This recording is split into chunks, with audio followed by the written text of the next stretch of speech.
Well, now, where the Steelers and the football world, frankly, are waiting for a decision from Aaron Rodgers. Right now, Pittsburgh's quarterback room consists of Skylar Thompson, rookie Will Howard, and QB1 Mason Rudolph. And time is ticking. Mandatory minicamp starts in 3 weeks. So when will we have a decision on Aaron Rodgers? Well, let's bring in NFL insider Jeremy Fowler and NFL analyst Tim Hasselbeck now. And Jeremy, I'm going to start with you. What is the latest surrounding Aaron Rodgers and whether or not he's even going to play football this upcoming season?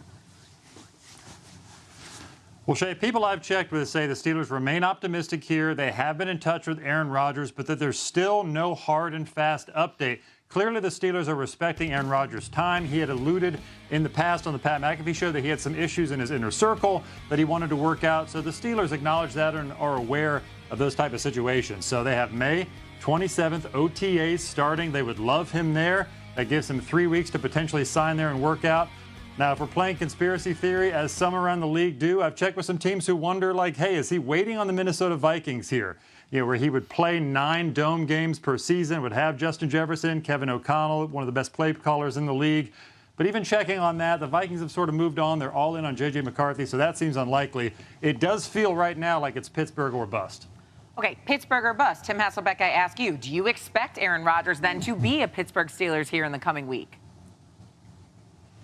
I do. You know, a lot of it is, what Jeremy just talked about in terms of is Aaron Rodgers, thinking about maybe a better situation. So, like, that tells me Aaron Rodgers is thinking about playing football. Aaron Rodgers is also throwing in the offseason. Aaron Rodgers doing those things that, quite honestly, 40-year-old quarterbacks don't do unless they're planning on playing. So, between that, the contact with the Steelers, the mutual interest, I think it ultimately ends up happening. I think it's one of the reasons the Steelers have approached the offseason the way that they have. And when you look at their current roster, as we kind of started this segment of who they have, they definitely are planning on going into the season with somebody else in the quarterback room, and that somebody else would be Aaron Rodgers. I agree with you. You mentioned him throwing in the offseason. Who is he throwing to? Well, someone named DK Metcalf, who now is a part of the Pittsburgh Steelers, of course. In other skill player news, just moments ago, Ravens running back Derrick Henry spoke to the media. Let's hear what he had to say. Coming off the season I had, I wasn't really happy, and I wanted to prove myself and just get an opportunity, and they gave me that opportunity, and I'm very appreciative of how much they value me to give me an extension. I just want to show them how much it means to me, how much this organization means to me by the way I work and what I do on the field. We accomplished winning the division, got into the playoffs, but ultimately we came up short. So I mean, it's a lot of fuel that should go into this season. Guys should be motivated. I'm motivated, and I'm hungry to get ready for the next one. I see that Prada shirt over there on one Derrick Henry because he just signed a 2-year, $30 million extension, so he can afford shirts like that. Jeremy, what do you think about how Baltimore is going to ultimately use Henry coming into this season? Well, I'm told that the Baltimore Ravens fully expect Henry to resume his normal workload. They believe he has at least 2 years of prime performance left. That's why they signed him to this deal. He's now under contract for the next 3 years. So last year he averaged about 19 carries per game. I was told from somebody with the team that he could certainly hit or surpass that and have no problem doing so because of the way he keeps himself in shape and how hungry he is. The only thing that could affect that number is they really like Justice Hill, their backup running back. They also like Keaton Mitchell in the fold, Rasheen Ali. So they have a big backfield that they want to get involved, but Henry will remain the bell cow here, no question. Which he should, right? Tim, what are your expectations for the Ravens offense this season? I expect them to be awesome. And look, I think the Ravens are in dangerous territory.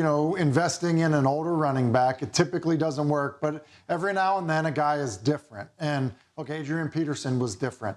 I think people agree that Derrick Henry is different. And so I understand it from that perspective, but bigger than Derrick Henry signing is the fact that Lamar Jackson threw 41 touchdown passes last year. Like Lamar Jackson, who people talked about as, well, he's got to develop as a passer. He's done it. He's developed as a passer, and the running hasn't gone away. I think that, look, he's put himself in a situation where, look, you can argue, is it Patrick Mahomes, is it Josh Allen, is it Lamar Jackson, who's the best quarterback in the game? That's fine. You can argue that stuff. But the reality is Lamar Jackson's as good as anybody playing the quarterback position right now.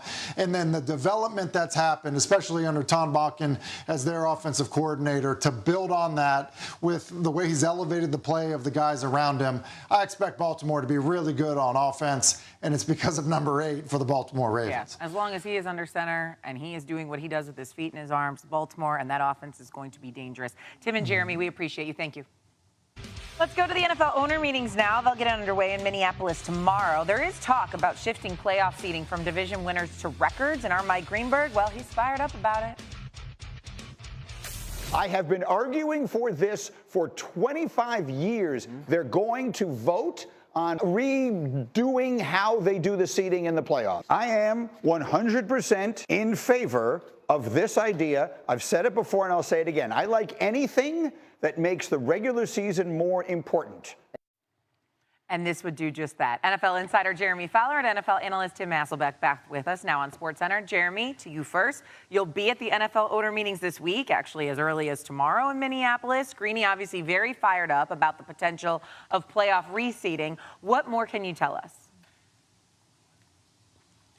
Yeah, Shay, I hate to disappoint Greeny, but from sources I've checked with today, it is considered a long shot for the playoff reseeding format to go through and eventually be changed. There are too many teams that value that division winner getting a high seed or a home game. But I've talked to enough executives around the league who do acknowledge a change needs to come eventually. Maybe this week's meetings will result in something down the road, but most likely it will be tabled at this point unless there's enough convincing to go around that this has to happen. But really the key here is that the change in the 18-game schedule that will probably inevitably happen in the league, whether that's 2028, 2030, whatever year that is, that will definitely spark more change for this.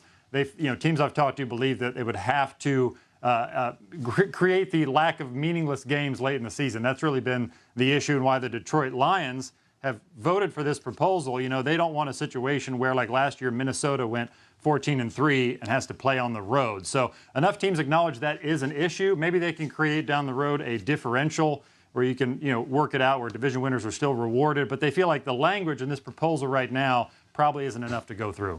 Okay, but it is inevitable that maybe the NFL moves to 18 games. If it is adopted, meaning they do reseed for the playoffs, Tim, I'm going to you here. How would that affect the NFL postseason in your mind?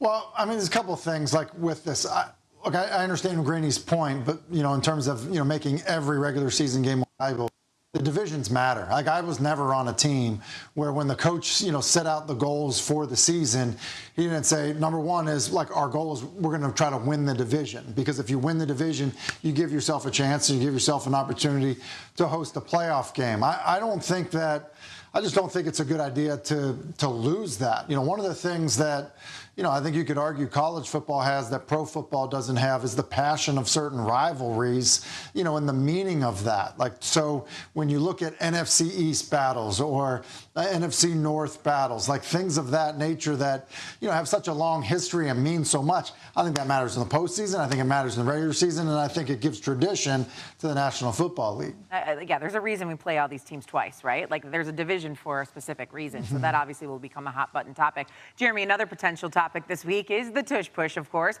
What are you hearing about the possibility of the league banning the Eagles' signature play? Well, this one could have momentum. They would need a 24-8 majority vote to push this through. Back in the March owners' meetings, they had enough votes.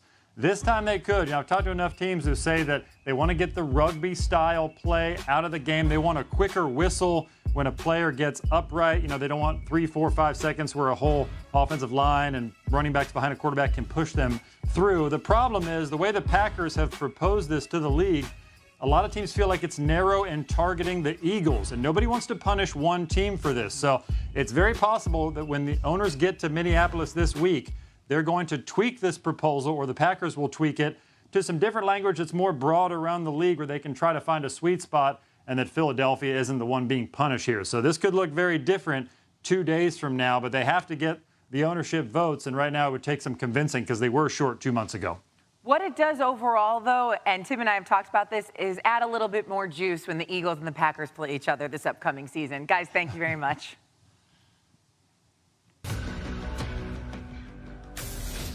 Up next, the player who made history.